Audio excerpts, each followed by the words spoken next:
صلی اللہ علیہ وسلم کے پیارے دیوانوں اور صفات کی محفل میں حاضر ہیں ہم اور آپ۔ آج قوم مسلم کے جو حالات ہماری نگاہوں کے سامنے ہیں وہ شاید ہم لوگوں سے زیادہ آپ اس سے باخبر ہوں گے۔ اس وقت پوری امت بے چین ہے، پوری امت بے قرار ہے۔ ہر مسلمان کے گھر کی داستان یہ ہے کہ مسلمان مالدار ہے تو وہ بھی بے قرار ہے، زمیندار ہے تو وہ بھی بے قرار ہے، غریب ہے تو وہ بھی بے قرار ہے، مفلس ہے تو وہ بھی بے قرار ہے۔ مسلمانوں کے حالات پوری دنیا کے اندر یہ ہیں کہ مسلمانوں کی لاشیں، جوانوں کی لاشیں خاک و خون میں تڑپتی ہیں تو ان کو دفن ہونے کے لیے قبریں بھی نصیب نہیں ہوتی۔ اس وقت پوری دنیا کے اندر اگر سب سے زیادہ کسی کی بیٹیاں لوجوں میں بکتی ہیں تو وہ مسلمانوں کی بیٹیاں بک رہی ہیں۔ مسلمانوں کی بیٹیاں ریلوے اسٹیشن پر، بس اسٹینڈ پر کرتا پہن کر بھیک مانگ رہی ہے۔ میرے آقا صلی اللہ علیہ وسلم کے پیارے دیوانوں، ایسے حالات میں ہر شریف انسان، ہر قوم کا درد رکھنے والا انسان، ہر قوم کی فکر رکھنے والا انسان یہ تصور کرتا ہے آخر ایسے حالات کیوں پیدا ہو گئے۔ آج سے چند سالوں پہلے تو مسلمان تاجدار ہوتے تھے، مسلمان بادشاہ ہوتے تھے، مسلمان لوگوں کو نوازنے والے ہوتے تھے، مسلمان لوگوں کو عطا کرنے والے ہوتے تھے۔ آج مسلمان تباہی کے دہانے پر کیوں پہنچ گئے؟ آج مسلمان ذلیل کیوں ہو رہے ہیں؟ آج مسلمان دشمن کیوں ہو رہے ہیں؟ آج مسلمان کچلے کیوں جا رہے ہیں؟ آج مسلمان تباہی کیوں جا رہے ہیں؟ دور نہ جائیے گا میرے پیارے آقا صلی اللہ علیہ وسلم کے پیارے دیواروں، ابھی حالات ایسے چل رہے ہیں مسلمان گھبرایا ہوا ہے، مسلمانوں کے چہروں پہ افسردگی ہے، مسلمانوں کے چہروں پہ مایوسی ہے، پتہ نہیں کون سی پارٹی جائے گی اور کون سی پارٹی آئے گی۔ لیکن میرے آقا صلی اللہ علیہ وسلم کے دیوانوں، میں نے کوئی سیاسی گفتگو نہیں کرنا مگر میں آپ سے بالخصوص اپنی قوم کے جوانوں سے کہنا چاہتا ہوں، کوئی پارٹی اپنی ہمدرد ہے نہیں، کسی سے ہمیں خوف بھی نہیں ہے اور کسی سے ہمیں امید بھی نہیں ہے۔ اگر ہمیں خوف ہے تو اپنے اللہ کا خوف ہے اور امید ہے تو اپنے اللہ کا دنیا کے کسی لیڈر کے پاس نہیں ہے، ہمارے مسائل کا حل اللہ رب العزت کی بارگاہ میں ہے۔ میرے پیارے آقا صلی اللہ علیہ وسلم کے پیارے دیواروں، مسلمانوں کے مسائل کیسے حل ہوں گے؟ کسی کے آنے جانے سے حل نہیں ہوں گے۔ مسلمانوں کے مسائل رب تبارک و تعالیٰ کی بارگاہ سے حل ہوں گے، اس لیے کہ میرا اللہ فرماتا ہے۔ اور حل کیسے ہوں گے؟ صرف دعاؤں سے حل نہیں ہوں گے، صرف جلسوں سے حل نہیں ہوں گے، صرف محفلوں سے حل نہیں ہوں گے، صرف کانفرنسوں سے حل نہیں ہوں گے، صرف نعرے بازیوں سے حل نہیں ہوں گے۔ ہمارے مسائل حل کیسے ہوں گے؟ تو قرآن کہتا ہے ان اللہ لا یغیر ما بقوم حتی یغیروا ما بانفسہم۔ اللہ تبارک و تعالیٰ کسی قوم کی حالت کو اس وقت تک نہیں بدلتا جب تک کہ وہ قوم اپنے آپ کو نہیں بدلتی۔ اپنے آپ کو بدل ڈالو، اللہ تمہارے حالات تبدیل فرمائے۔ میرے پیارے آقا صلی اللہ علیہ وسلم کے پیارے دیوانوں، آج مسلمانوں کی حالت کیا ہے؟ آج مسلمانوں کی کیفیت کیا ہے؟ مسلمان غربت کی چکی میں نہ پستا، مسلمان ذلت کی چکی میں نہ پستا۔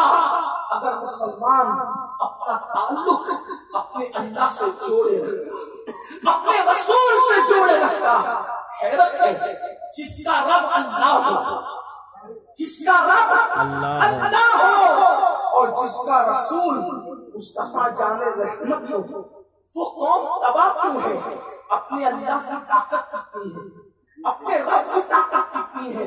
دیکھو اپنا اللہ وہ ہے جو ایک چھوٹے سے مردہ انڈے سے، جو انڈا اپنی جگہ سے ہلنے ڈلنے کی بھی خود سے طاقت نہیں رکھتا، اس مردے انڈے سے اللہ تبارک و تعالیٰ زندہ مرغی کو پیدا کرتا ہے۔ کون ہے؟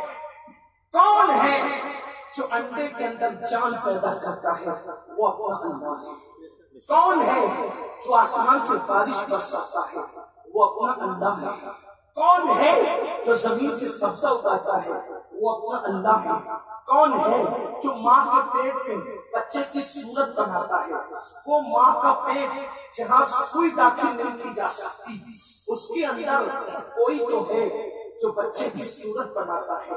اور بچے کی صورت کبھی پڑوسی کی طرح نہیں بنتی، بلکہ بچے کی صورت کبھی باپ کی طرح، کبھی ماں کی طرح، کبھی دادا کی طرح، کبھی دادی کی طرح، کبھی خالہ کی طرح، کبھی ماموں کی طرح۔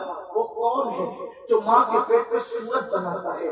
وہ اپنا اللہ ہے۔ مجھے حیرت ہے وہ کون ہے جو ماں کے پیٹ میں ہمیں کھلاتا ہے؟ وہ اللہ ہے۔ بولو، ماں کے پیٹ میں زندہ تھے یا مردہ تھے؟ زندہ تھے تبھی تو زندہ پیدا ہوئے، اگر مردہ تھے تو مردہ پیدا ہوتے۔ اب بتاؤ مسلمانوں، جو اللہ ہمیں ماں کے پیٹ میں روزی دیتا ہے، وہ اللہ کیا ہمیں دنیا میں روزی نہیں دے گا؟ کیا وہ ہمیں دنیا میں رزق نہیں دے گا؟ لیکن حیرت کی بات یہ ہے، ماں کے پیٹ میں تھے تو بے گناہ تھے، اس لیے چین سے روزی مل رہی تھی، سکون سے روزی مل رہی تھی۔ دنیا میں آ کر پاکی ہو گئے تو در در بھٹکنا پڑتا ہے، در در دستک دینی پڑتی ہے، در در زندگی اٹھانی پڑتی ہے، در در رسوائیاں اٹھانی پڑتی ہے۔ اگر آج بھی جیسے ماں کے پیٹ میں گناہ نہیں کرتے تھے ویسے ہی گناہ بند کر دو تو جو خدا ماں کے پیٹ میں کھلانا تھا وہ خدا چھوڑ کر دیکھو، یہ میرے اللہ کی شان ہے اور رسول کی شان کیا ہے؟ نبی وہ ہے جو اشارہ کرے تو چاند ٹکڑے ہو جائے، نبی وہ ہے جو اشارہ کرے تو درخت چل جائے، نبی وہ ہے جو کنکریوں کو اشارہ کرے تو کلمہ پڑھے، نبی وہ ہے جو درخت کی لکڑیوں کو اشارہ کرے تو کلمہ پڑھے، نبی وہ ہے جس کی شہادت اللہ اکبر جانور دیتے ہوئے نظر آئے۔ اپنے نبی کی طاقت کا یہ عالم ہے کہ جبل ابی قبیس پر کھڑے رہ کر صرف اشارہ کرتے ہیں تو اتنا بڑا چاند دو ٹکڑے ہو جاتا ہے، اشارہ کرتے تو سورج پلٹ آتا ہے۔